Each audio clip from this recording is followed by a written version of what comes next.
Now that we're signed into OpenAI Codex on our server, let's open up Paperclip. In your Docker Manager page, make sure you're on the Projects view, then find your Paperclip project, and under Access, click Open.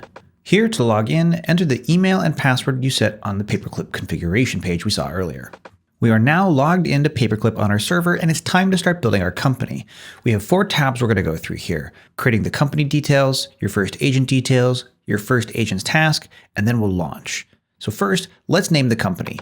I'll call mine TechCo. Next, you need to give it a very high-level mission or goal. For me, as a simple company, what I want to do is build an email digest of the latest AI and tech news. So in this mission field, I'll enter, find the biggest, latest tech news and provide the world's best daily digest via email. The more high-level, goal and mission-oriented this description can be, the better. Once you've got that in there, click Next.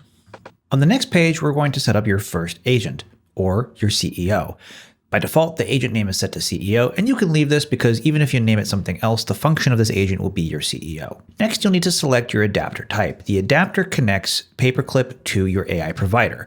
If you set up Claude Code via API earlier, you can leave it set to Claude Code, or if you set it to OpenAI Codex, following along with the instructions, set it to Codex. If you use a different AI provider, you can click More Agent Adapter Types to see the other options that are available and select the most relevant one. You can actually connect multiple different AI providers to your Paperclip organization, but each agent has to be set to only one AI provider. This adapter type is not setting the AI provider for the whole company, just for this particular agent. After you've selected your adapter, you can choose the specific model you want to use for your CEO. The default 5.3 Codex is fine for me, but by the time you're watching this video, there may be better models out there, so select the best one for you at the time you're going through these steps. Now, before we move on, we want to run a test to make sure our AI provider is actually connected correctly. Click Test Now, and if everything is set up correctly, you'll get the green passed confirmation, and you can click Next. The next tab is the Task tab, where we're going to give your CEO its first thing to do. By default, it creates a task titled Hire Your First Engineer and create a hiring plan, and it has a description below. Feel free to tweak this slightly if you want. By default, the task is going to be to hire a founding engineer, write a hiring plan, and break the roadmap into concrete tasks and start delegating work. This first task gets things moving. You're telling the CEO to build a team and start working toward the mission. For most people, this is good enough for the first task. You can always add more tasks to your company later, so go ahead and just click Next. The final tab is the Launch tab, where you simply review everything you just set up. Go ahead and click Create an Open Issue.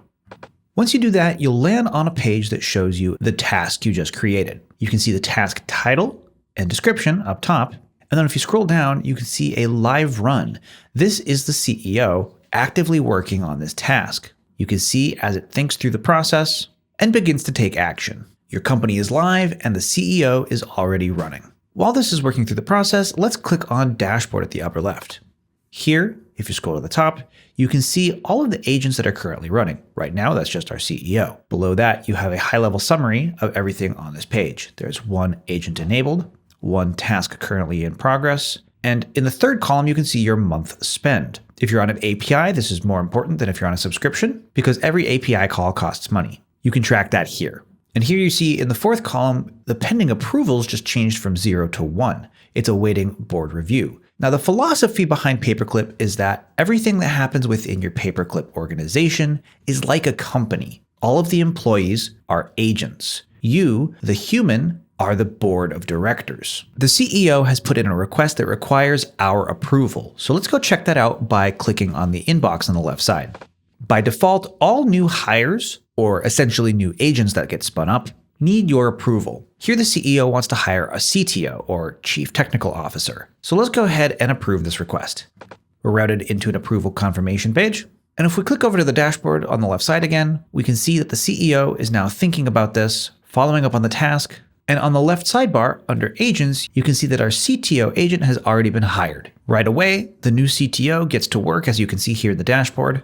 And on the left side, under Company, if you click Org, you can see your company's current org chart with the CEO at top and the CTO reporting directly to the CEO. The CEO is responsible for the high-level mission of the company and delegating tasks to agents or employees below it. Just like a real-world organization, over time, this org chart will expand. The CEO will hire different C-suite agents each with their own specialized departmental focus. And under those agents, you'll get even more specialized agent employees.